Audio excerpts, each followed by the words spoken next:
Ate Sara! Ano gawa niyo dyan sa dahig? Day!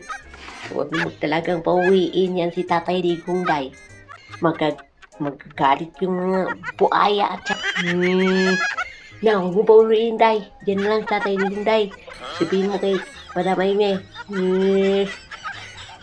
Na, hindi na makakain yung mga buaya, Day.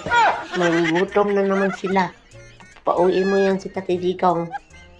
Diyan lang Tatay Digong, Day. Kasi hindi tataba yung mga buaya.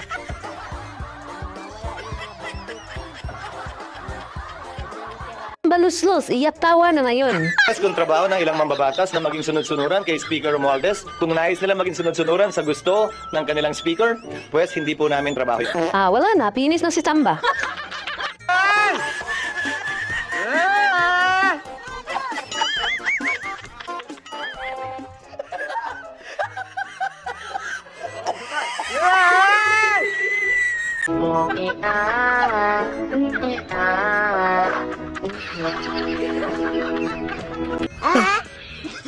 Pati si Mingming.